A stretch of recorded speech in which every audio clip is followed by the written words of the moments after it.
wife. Then on my right here is Mabatu Bloem. Then on my left, next to my wife, it's Thabo Bloem. The reason why they are sitting here next to me today, this decision was a family decision. It was not a decision that I took on my own. They were part of this decision. I consulted with them, I consulted with my sisters, my brother, so that it must be a collective decision. That's why you see them here next to me. They are the pillars of me, and not other people, but they are the pillars of me. I hope that you are having the statement. I'm going to read the statement, and after reading it, you are welcome to pose any question that you want to ask. So the statement is Dennis Bloem part ways with COPE. The date is the 26th of August 2023.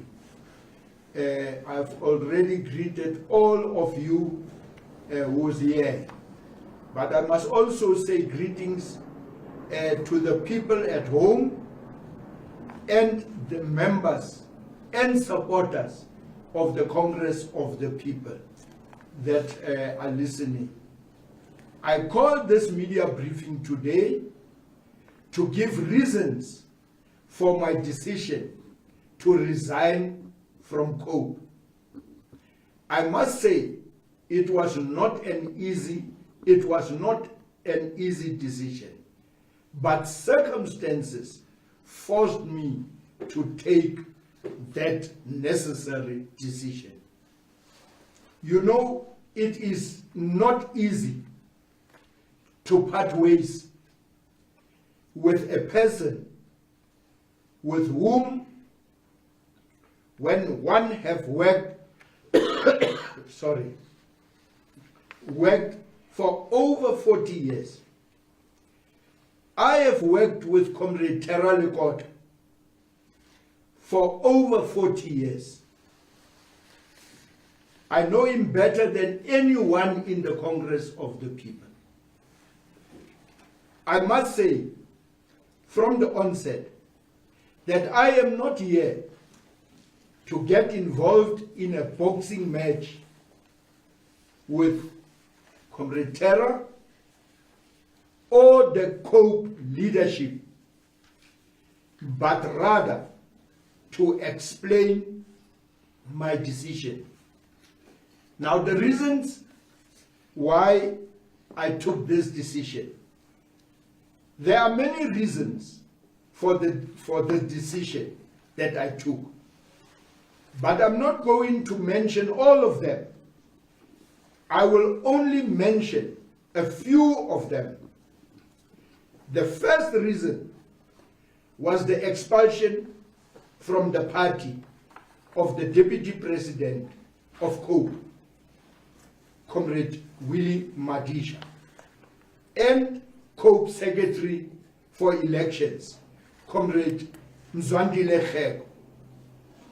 Both of them are founder members of the Congress of the People.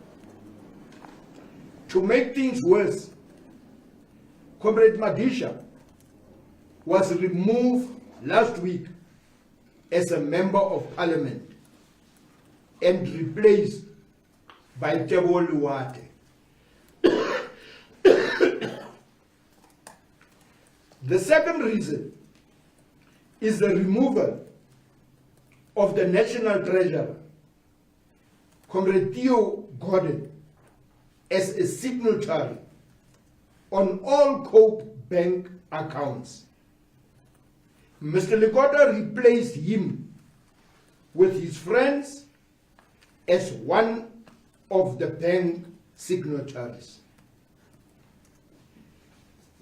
Connected to that is the removal of the National Secretary of Elections, Mr. Hleko, as the duly authorized member of the IEC. He was also replaced with one of Mr. Likota's friends. The third reason is the setting up of parallel structures which undermine the executive decision taken in meetings in Ntate Likota's presence.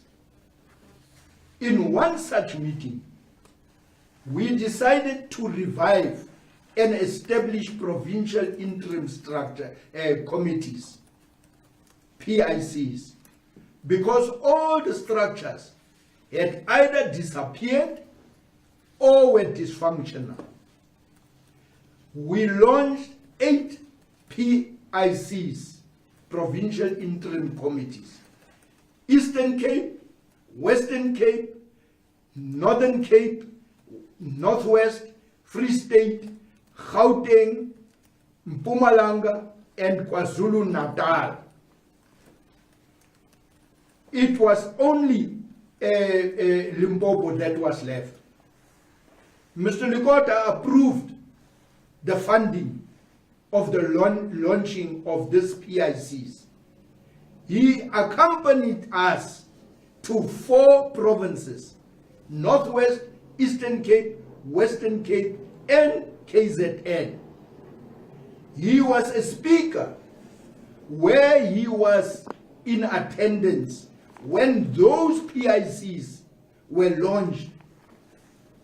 Mr. Likota broke rank with us and decided to work with the other group led by Tebo Luwate, who was nowhere to be seen during the launching of those structures. Mr. Likota then created his own Congress National Committee, parallel to the legitimate executive, the CNC.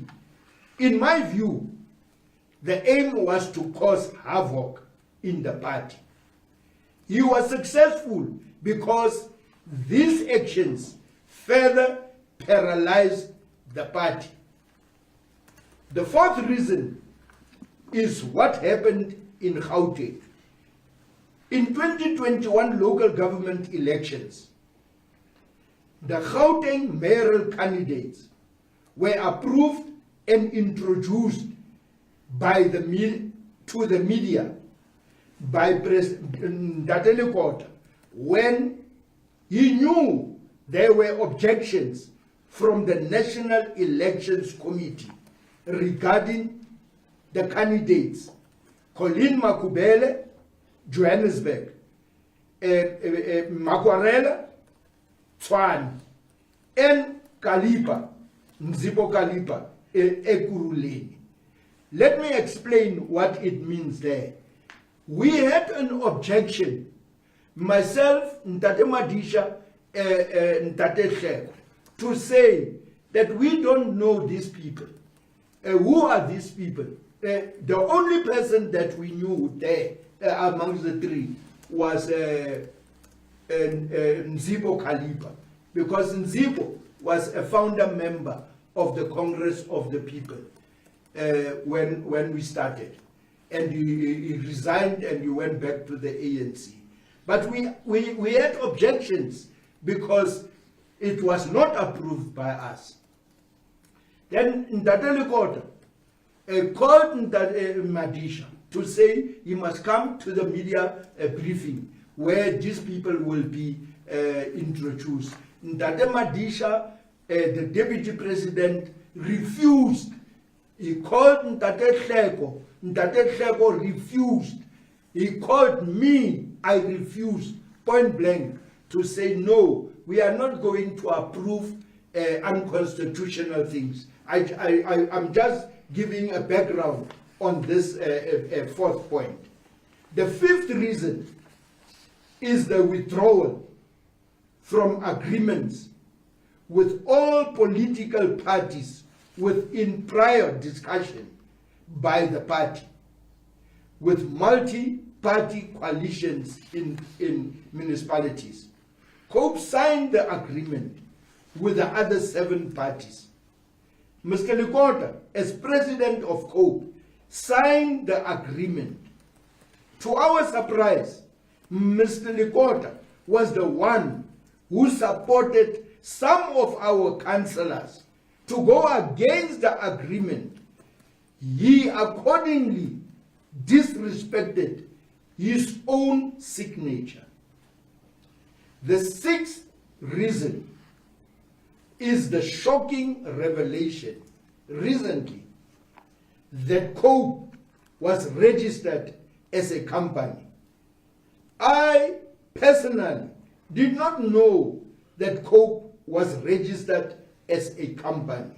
I'm a member of COPE since the inception of COPE 15 years ago. These are just some of the things that contributed to my decision to resign from COPE. Together with Deputy President Madisha and Mr. Khek, we have tried several times to talk to Mr. Likota and showed him the aspects which, in our view, he was wrong. He would agree with us. When he turned his back, he will do the opposite. I personally had meetings with Mr. Likota, raising these things. He will promise me to do something about it, but to no avail. I have concluded that I waste my time and energy with the once promising party, which is now a shadow of itself. In 2009, COPE managed to win 37 seats in the National Parliament, and the party had representatives in all 9 provincial legislatures. As we speak, COPE only has 2 MPs and not a single representative in the 9 provincial legislatures. The time has come for me to move on. That was my decision. All these things have created and spur me on to move on. Now, my future plans, I regard myself as an activist. I will continue to be a servant of the people. My family and I were part of the struggle against apartheid. We fought for this democracy. But unfortunately and sadly, some thugs are destroying the hard work of many leaders and ordinary people. Some who paid the ultimate price, and others sacrificed their freedom for the liberation of our people. So I cannot go sit back and watch how the destruction of this country continue. It took me some time to take this decision to resign from COPE. During my reflection, the question came up, what next? I have no idea what the future holds for me.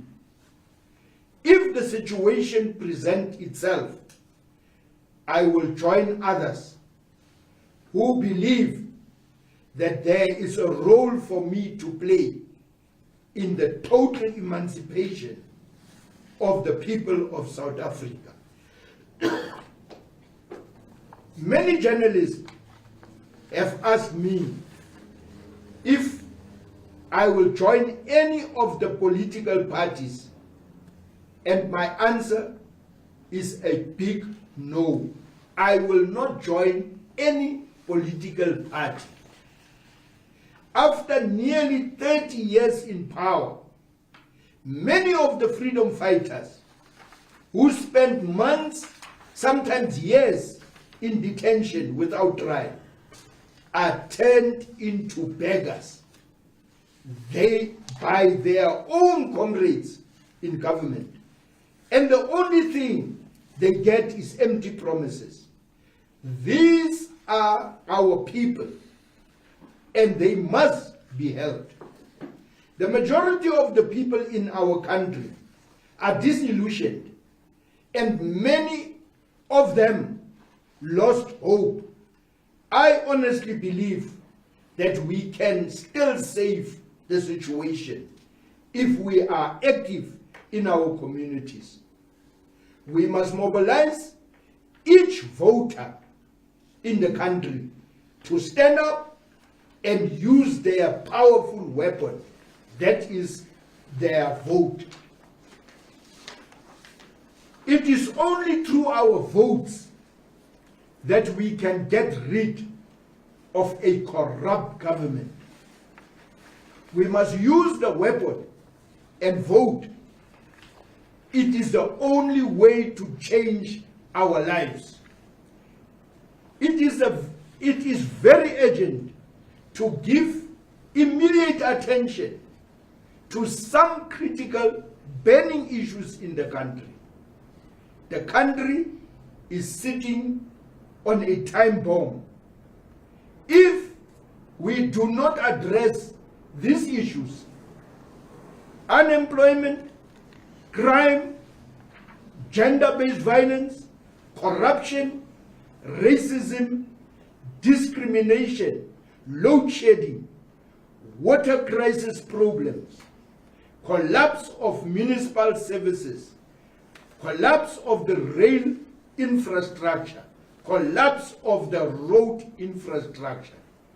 All of us together must say with one voice that the people shall govern, and the people will govern. I thank you. It's open for questions. Please ask any question that you want to ask. Yeah, please, ma'am. Okay, UFM, why are you not going to be joining any political party? You said that's a big no, so I want to know why are you not going to be joining any political party? And was the constitution of COPE not followed when Willie Madisha and Zwandile Nhleko were expelled? If so, why was this a reason for your expulsion? Why I'm not going to join, let me just deal with one. Then we'll. Why I'm not going to join any political party? In the first place, I don't see any political party here and now that is furthering the aims and the beliefs of the people.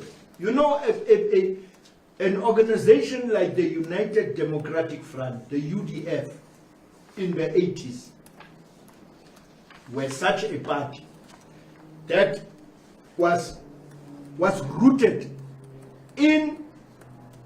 on the ground amongst the people of. Today, these political parties are only there for them. They don't care about Mkwati.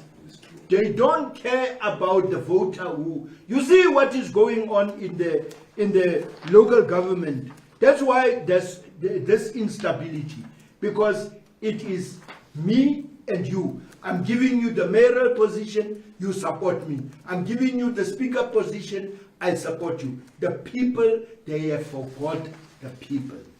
The reason why the United Democratic Front was so strong is because the UDF was a grassroots organization. That's why I'm saying, not a single party now, attract me to join them. The second question? Was COPE constitution not followed when Willie Madisha and Zwandile and Hleko were expelled? If so, why was this a reason for your expulsion? No. Or for your resignation? Very good question. Let me explain properly. This whole expulsion of Ndate Hleko, they started first with suspensions, and we said that this decision was taken by an unconstitutional structure. It was not, because Ndate Hleko took people, 17 people, to Musselsport in August last year, to Musselsport to have a meeting there. And in that meeting, they decided that Madisha, Bloem, and Hleko must be suspended. They issue out court papers. Up until today, that case is dead. So I'm answering this thing. It is an unconstitutional structure that is taking this decisions. That's why we don't respect and don't recognize this unconstitutional structure.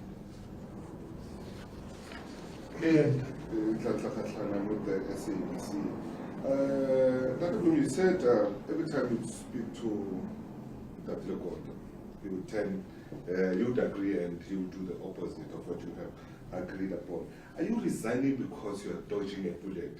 Maybe you feel like it was coming that you were going to be expelled from the party. The second one is that you spoke about the friendship of 4 decades. You said that in your statement that there's nobody who knows him like you. Did you speak to him that you were resigning? What did he say? Did you have an engagement with him? I think my journey with you is done. And what did he say? And you know, what happened? I mean, a couple of years ago when you would go to campaign on elections, you were Mr. Kota's right-hand man. What happened? What happened? Now we talk about ending a relationship of 40 years. And last one, elections are around the corner. You've worked hard for this party. Are you not afraid that, with elections around the corner, you said they have 2 seats, it might cost the party even more. Thank you. Yeah. You have asked for the bullet issue. Not dodging a bullet or what. There's no bullet that I am dodging. I have spelled out the reasons why I have took this decision to resign. So I don't see any bullet that was near me, because I have also explained that all these things that is happening in the party, it's been done by an unconstitutional structure. So this bullet, no, I'm not part and parcel of that thing. Did I speak to him? Yes.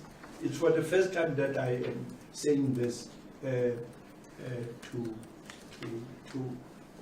the media. I went to Ndate Hleko, I think a month ago. I was at his house. He called me to say, Dennis, let's talk. And I went there. That was immediately after they have expelled Madisha and Hleko. He called me and he said to me, Dennis, let's talk about this thing. You know, I will show you the message that I sent to him. I said to him, I sent a message to say, you are the father of the party. Bring us together.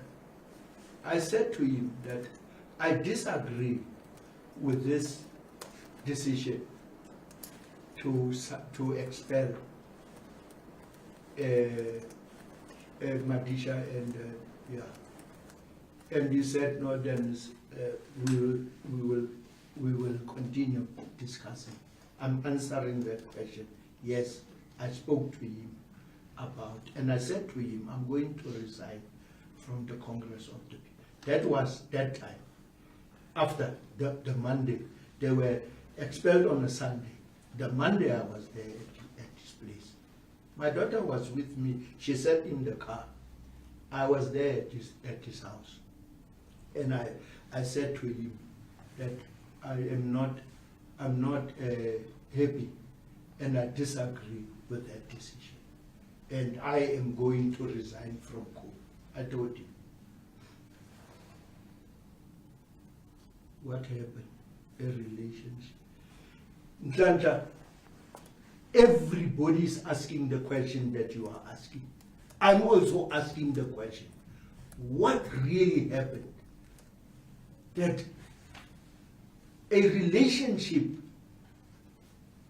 that during very dark days, we were like this, very dark days.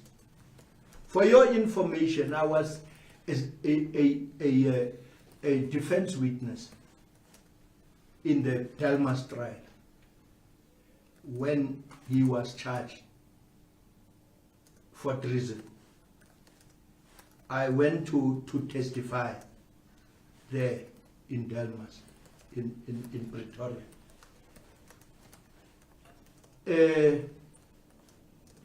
The enemy wanted to use me against him.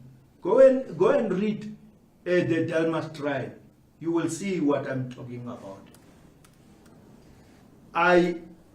They wanted Captain Kruger from Vereniging, Captain Haystack from Kroonstad, Saselberg. I was in detention in Vereniging, Groenpunt, not Groenpunt.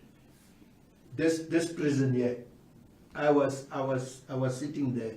They came to me and they said to me, Dennis, we can release you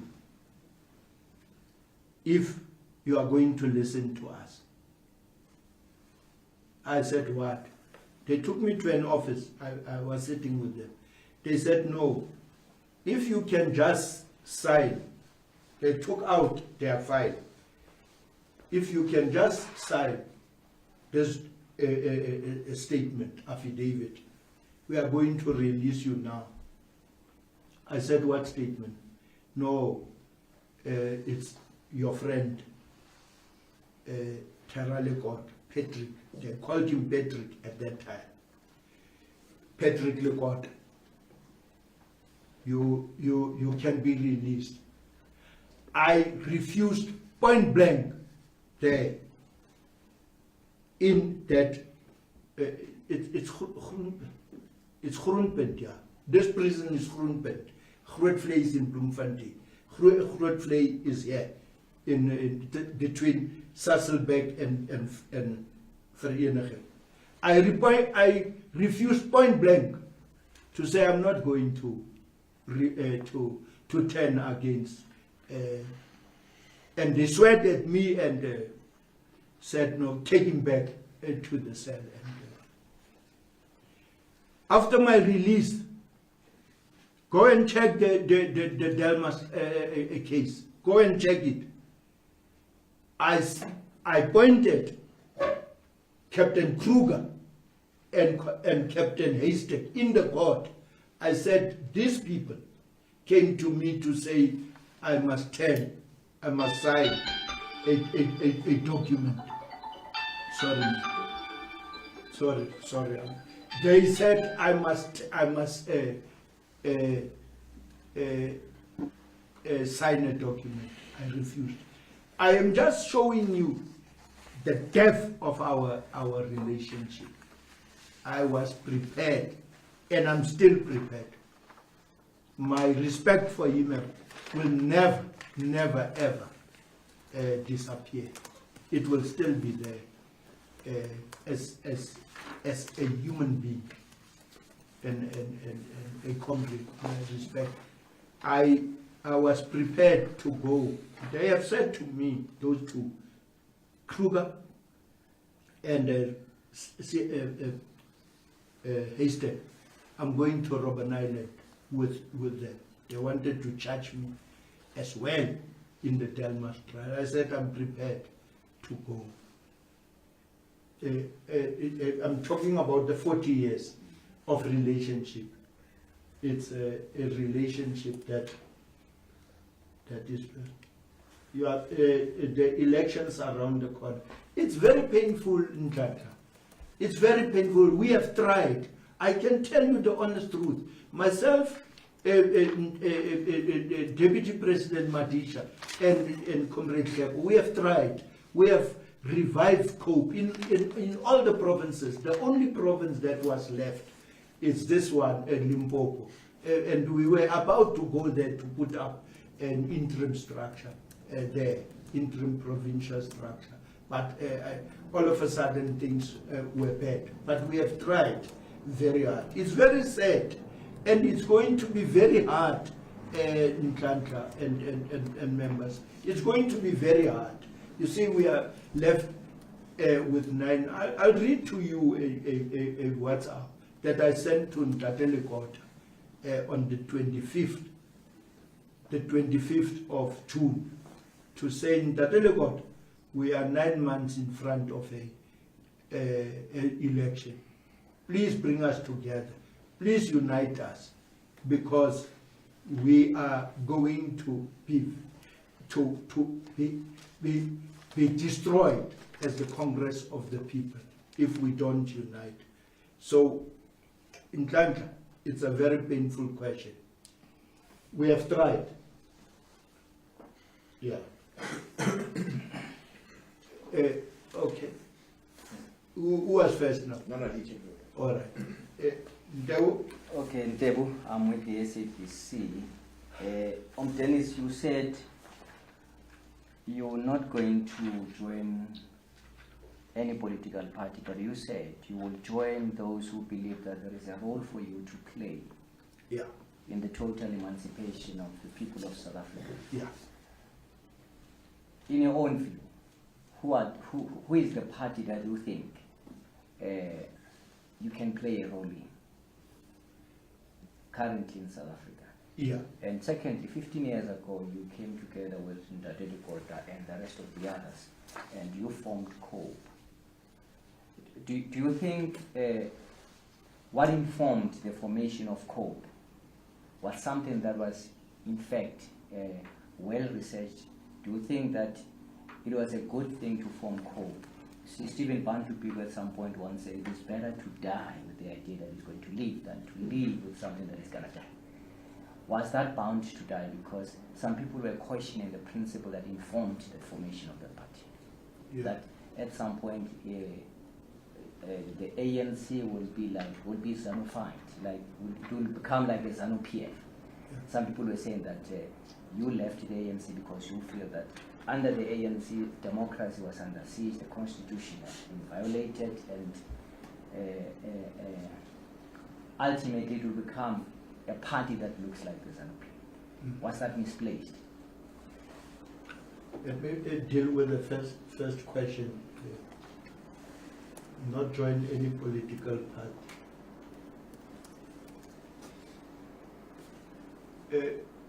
Ntebu, the reason why I'm saying that, I said it before we started this thing, this press conference.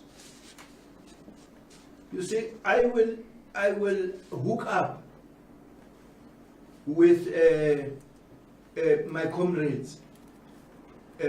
I'm very happy that this activist spirit of the 80s, 70s, 80s have come up now. I will join comrades, like-minded comrades, to be an activist in our communities. It's not all the time, Ntebu, that you decide to join a political party. You work in your community as an activist. That's what I mean, to reach out to comrades like Comrade Mkwati here, who is sitting here, who is willing to do work in the community. That's what I mean, Ntebu. But I don't see any political party now. You can see the greed in these political parties. They don't care and mind about the people who have voted for them. They just think about themselves. During our struggle in the 70s and 80s, we were there for the people. And I hope that I am going to hook up and meet, because there's many people in this country who is willing to sacrifice and to work for the people. That's the first one. 15 years ago, when the Congress of the People was formed, that was out of sincerity. We meant it. You know, many ministers, premiers, and what, they resigned from their positions, luxury positions, to say that no, the country is going into a wrong direction. We cannot, that's not what we fought for. And Dadele, for instance, he was the Minister of Defense. He resigned to be an ordinary citizen of the country. I remember Mbazima Shilowa was a premier of Gauteng. He resigned. Moloto, your cousin, Selo Moloto, in Limpopo, he resigned.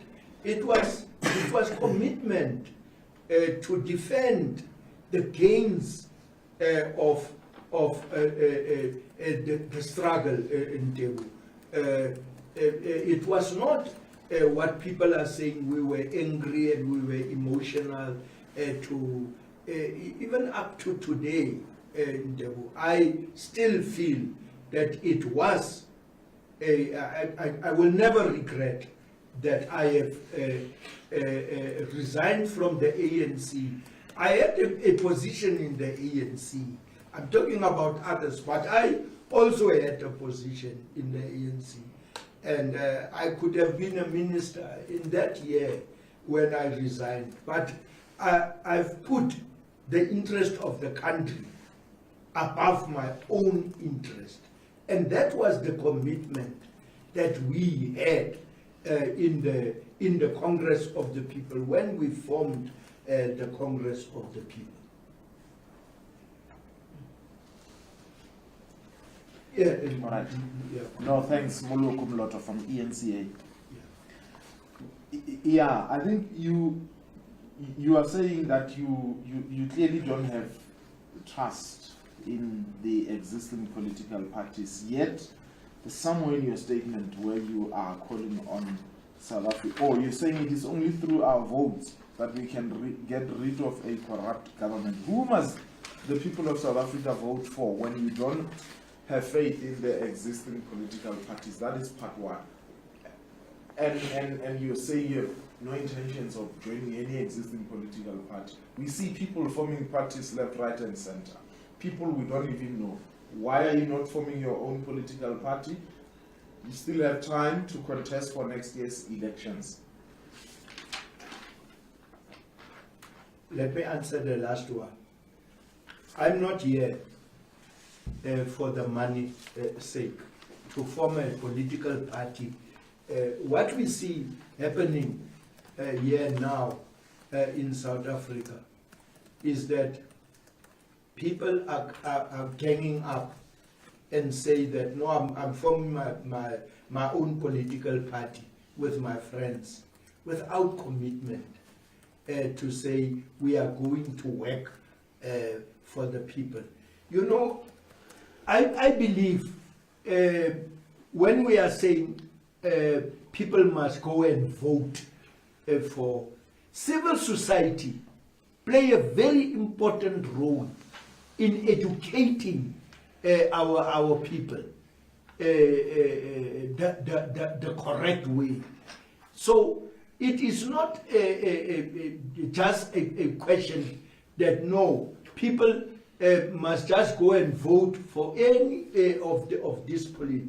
They must study the role of this political party and the background of this political party, what this party have done over the past term, or the term, say the 5 years, and decide for themselves. But the only weapon that is there, Moloko, is your vote. Without any vote, you see what is happening in Zimbabwe.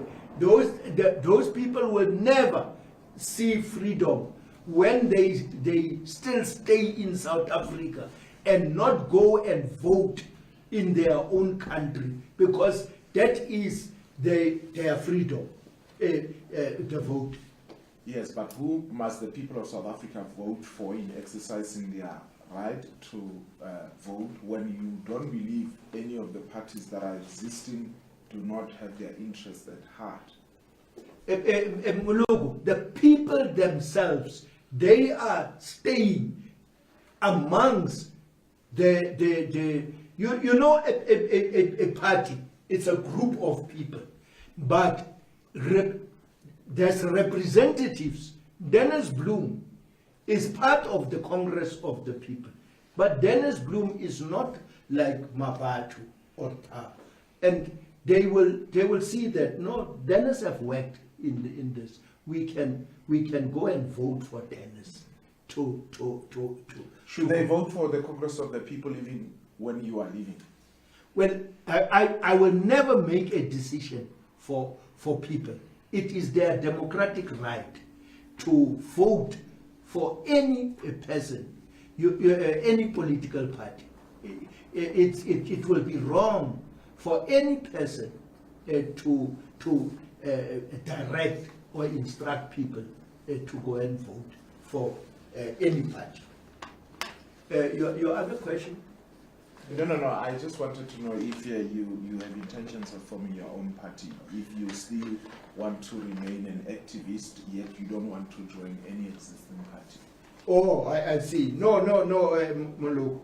As I've said in the statement itself, when an opportunity arises, I have said that here. With activists, and I will prefer activists of the United Democratic Front, that is thinking, like-minded comrades who really want to save this country. We must come together, organize the civil society, organize all formations so that we come together. You see what happened when the Zuma must fall issue campaign. It was civil society who drove that campaign. Churches must stand up. The church have played a role, a very big role. That's why I'm having great respect for Dr. Ellen Busak, who was leading this country, the campaign in this country, when it was dark, the churches must stand up. Religious leaders, faith-based organizations must stand up, because you know my wife is always saying that it's only the church, and I believe that. You see, the church have played their role during the struggle. We know what you see, during elections, all these political parties are going to churches and go and talk there in the church. They know the power of the church. So we are also calling upon, I am calling upon the church, the religious leaders, to stand up and really do what they have done in the 80s, in the 70s, when the leaders of the people were locked up in jail. We are faced with the same problem now, that corruption is busy eating up our country.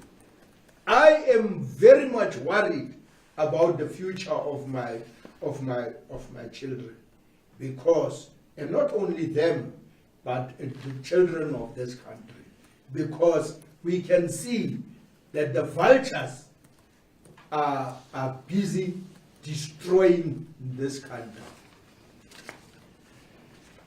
I think if there's no other question. Just one question. All right, please, yeah. Please. My parting shot, Dennis, in hindsight, would you say the COPE project was bound to fail? I mean, and I'm saying this against the backdrop of when COPE was formed and it was to contest elections in 2009. There was no decision in terms of who will be the face of COPE. And at some point, we had to go get someone who was never known, let alone the respect that some people accorded to him. Reverend Dandal at some point was the face of COPE when it Yeah. Was that really an ideal decision that can be taken by a political party? I mean, we would think of the political hacks in the party, like in Tatili Kota, Sam Shilowa at the time, and yourself, and Datimboleki George. But you went and get someone who was never known, who was not even in politics, let alone that he was a priest. Didn't you see that there's something that would really signal the beginning of the end of the partyism, where we are now? Ndebu, my personal view is the foundation of the Congress of the People were built on sand. And that's why we are seeing all these things happening in the Congress of the People. Since its inception, as you are saying, there was always fights for leadership and nothing else but to be the leader of the party. And it's very disturbing, man. You see, Ntate Madisha is gone now. Somebody else will come in. There will be another fight again, because before Ntate Madisha it was Smart Zingwanya. There was a fight. I'm damned. And then Ntate Madisha came in. There's a fight now. Somebody else will come in. There will be a fight. The problem is the foundation of the Congress of the People were built on sand and not built on concrete or rock. That is the biggest problem that we are faced with in the Congress of the People.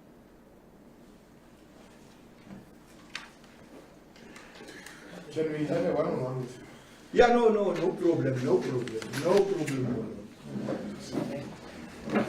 Yeah, but thank you very much. I really appreciate it that you have made time to come.